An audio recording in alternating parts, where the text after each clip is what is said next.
निसर्ग सौंदर्याने नटलेल्या व डोंगराच्या पायथ्याशी असलेल्या घोटी सिन्नर महामार्गावरील घोरवड घाटातून रहदारी करताना दुर्गंधीमुळे नाक मुठीत धरून प्रवास करावा लागत असल्याने तीव्र नाराजी व संताप व्यक्त होत आहे। दरम्यान वन विभाग व जिल्हा परिषदेच्या बांधकाम विभागाच्या अधिकाऱ्यांनी त्वरित कार्यवाही करावी अशी मागणी घोरवड ग्रामस्थ व वाहन चालक यांच्याकडून होत आहे। अन्यथा या दुर्गंधीच्या निषेधार्थ आंदोलन करण्याचा इशारा देण्यात आला आहे।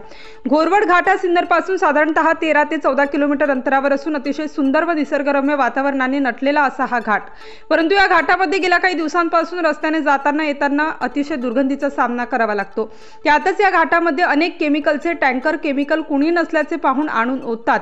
तसेच या घाटामध्ये मेलेल्या कोंबड्या गोण्यांमध्ये भरून येथेच टाकून पोल्ट्री वाहतूक करणारे सर्व कचरा टाकून निघून जातात। तसेच या घाटामध्ये अनेक मेलेले जनावर घनकचरा रस्त्याच्या लगत आणून टाकले जातात, त्यामुळे येथील वातावरण अत्यंत दूषित झाल्याचे आपणास पाहावयास मिळते। या संदर्भात दिलीप हगवणे, घोरवड गावचे सुखदेव लहामटे, सिन्नर भाजपा तालुका उपाध्यक्ष माधव हगवणे, विकास हगवणे, बाळासाहेब हगवणे, बाळू गायकवाड, अरुण लहामटे, चंद्रकांत वाजे यांनी याच गोष्टीची दखल घेऊन गावातील सरपंच व गावातील काही ग्रामस्थ हा कचरा हटवण्यासाठी गेले असता तेथे वन विभागाच्या काही कर्मचाऱ्यांनी येऊन त्यास विरोध केला। या संदर्भातील सर्व निवेदन वन विभाग, नाशिक जिल्हा वन विभाग तसेच सिन्नर वन विभाग यांना दिलेल्या असून या संदर्भात लवकरात लवकर हा कचरा हटवण्याची कारवाई करण्यात यावी, नाहीतर समस्त गावकरी यास विरोध करून या संदर्भात कारवाई न झाल्यास येत्या 15 ऑगस्टला या संदर्भात तीव्र आंदोलन करण्याचा इशारा गावकऱ्यांनी दिला आहे। घोरवड ग्रामपंचायत हद्दीमधील वनक्षेत्राच्या हद्दीमध्ये जमिनी ती या निसर्ग बघा किती चांगला आहे।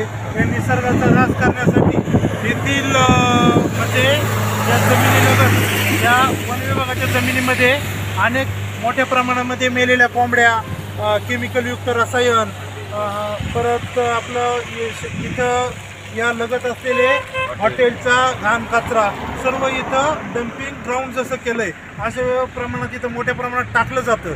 त्याच्या विरोधात आम्ही आज माननीय तहसीलदार, परत वन विभाग अधिकारी, पोलीस स्टेशन यांना सर्व निवेदन दिलेलं आहे।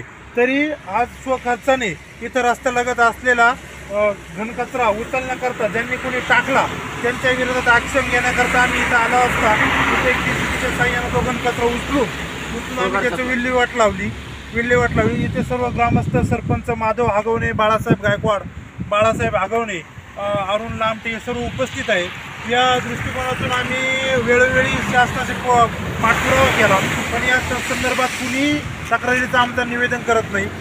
एक वन विभागाचे अधिकारी आहे ते इथं आले असता ते म्हणे तुम्ही इथं काय करताय, याची परवानगी घेतली का? आम्हाला मागच्या 2 वर्षापूर्वी पण असंच केलं होतं, तेव्हा पण आम्हाला घाण कचरा उचलू दिला नाही। आता आम्ही स्वखर्चानं उचलतोय तरी बी काटे आणता येते। ते अशा विरोधात आम्ही केलं काय पाहिजे? आणि हे खाली जाणारं जे नदीच्या स्वरूपात आमचा इथं बंधारा आहे, त्या बंधाऱ्यामध्ये केमिकल जातं, ते केमिकलचं पाणी आम्ही पितो, आम्हाला शेत जमिनीला ते पाणी विहिरीला उतरतं, त्या दुष्परिणाम होतात, त्यासारखे कॅन्सरसारखे आजार, रोग हे आम्हाला गावात ग्रस्त आहे। त्या संदर्भात सरकारने ॲक्शन घेतली पाहिजे, तर याच्याविषयी मार्गदर्शन व्हावे। जे लोकांनी कचरा टाकला आहे, आम्ही ग्रामस्थांच्या मदतीनं एक JCB आणि गाडीच्या मदतीनं हा कचरा हटवण्याचा प्रयत्न करत होतो, पण इथे फॉरेस्टचे एक अधिकारी येऊन बोलले का इथला कचरा तुम्ही काय करता, हे उचलता, हे आमच्या हद्दीत आहे।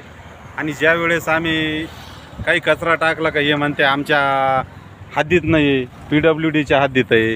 आणि आज आम्ही तो कचरा हटवण्याचा प्रयत्न करत होतो, तर हे बोलता का हे कचरा उचलायचा नाही, तुम्ही माती उचलता का? आम्ही साफसफाई करत होतो। आणि अधिकारी हे सदगीर भाऊसाहेब आहे, हे म्हणता का इथं काहीच करायचं नाही, हे सर्व ग्रामस्थांशी तुम्ही चर्चा करून आम्ही वेळोवेळी गाड्या, केमिकलच्या गाड्या म्हणा, कचऱ्याच्या, हे आम्ही वेळोवेळी पकडून ते दिले, त्याच्याविषयी काहीच तोडगा निघालेला नाही।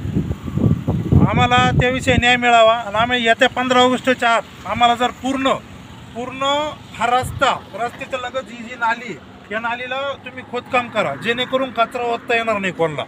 जर तो कचरा ओतला गेला तर आम्हाला गावाला त्याचा फार मोठ्या प्रमाणात दुष्परिणाम आहे, त्याचं तुम्ही विल्हेवाट लावलीच पाहिजे। नाहीतर 15 ऑगस्टला आम्ही याच घाटामध्ये, घोरवड घाटामध्ये आंदोलन करून रस्ता जाम करणार आहे, असं निवेदन आम्ही तहसीलदार, पोलीस स्टेशन या सर्वांना दिलेलं आहे। आम्ही ते करणार म्हणजे करणार। हे स्थानिक वॉचमॅन आहे इथले, यांना वेळोवेळी पण आम्ही सांगितलेलं आहे इथं कचरा टाकतात, सगळ्या गोष्टी खूप मोठ्या प्रमाणात इथं केमिकल सोडल्या जात आहे। रात्री टाकतात, आम्ही वारंवार टँकर परत जे कचरा टाकणाऱ्या ज्या गाड्या आहेत त्या गाड्या आम्ही यांना वारंवार पकडून पण दिलेले आहेत, रात्रीचे फोन पण करून सांगितलेले यांना पकडून दिल्या. जे सदगीर आहेत ते म्हणता की आमच्या हद्दीत तुम्ही कसं काय ते करू शकता, परवानगी आहे त्यांचं. मला वाटतं काय माती भरून राहिले काय म्हणून आम्ही थांबलं, तर आम्हाला काय तसं नियोजन नाही का बा कचरा भरते का माती भरते, माती दिसते म्हणून आम्ही थांबलो. तुम्हाला माती दिसते ना. नाशिक स्टार न्यूजसाठी वाल्मिक शिरसाट.